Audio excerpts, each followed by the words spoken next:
बहुत शदीद वईद है कुरान में, जिन पर ज़कात वाजिब है वो अदा नहीं करते। अल्लाह फरमाते हैं इसी माल को, इसी सोने चांदी को पिघला के क़यामत के दिन तुम्हारी पेशानियों को दागा जाएगा। देखिए, ज़कात सिर्फ 4 चीजों पर लाजिम होती है। नंबर 1, गोल्ड पे 7.5 तोला सोना पर ज़कात लाजिम होती थी।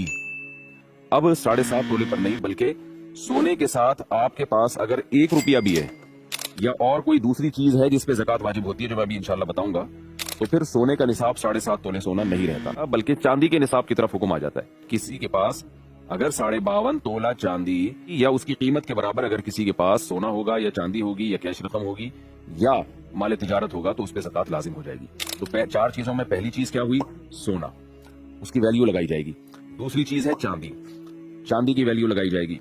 तीसरी चीज है कैश रकम। आपके पास कैश रकम अगर मौजूद है, जरूरत के लिए हो या बगैर किसी जरूरत के हो, बहरहाल उस पर ज़कात लाजिम होती है।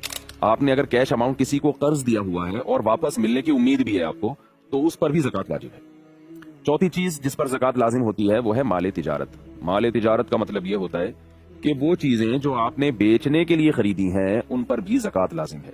तो सोना हो गया, चांदी हो गया, तिजारती माल हो गया और कैश अमाउंट, इन 4 चीजें या इनमें से कोई 3 चीजें या कोई 2 या कोई 1 चीज, तो 52.5 तोला चांदी की कीमत के बराबर जिस दिन आपके पास जमा हो गई, आप पर लाजिम है कि आप वो इस्लामी तारीख नोट कर लें। मिसाल के तौर पर 2 रबीउल अव्वल को किसी के पास इतना अमाउंट आया, अब आपने क्या करना है, अगले साल 2 रबीउल अव्वल को आपने फिर दोबारा हिसाब करना है कि अब मेरे पास कितने पैसे पड़े हुए हैं। आपने जो कर्जे लोगों से लेने हैं वो प्लस करें, जो पब्लिक को देने हैं वो आपने माइनस कर दें। तो प्लस माइनस करके जो अमाउंट आपके पास बाकी बचेगा उसको आपने 40 पे डिवाइड करना है। 40 से डिवाइड करेंगे तो 2.5% जवाब आता है। अब आप मुस्तहिक को तलाश करें, कहां देने हैं, सोचे, गौर करें।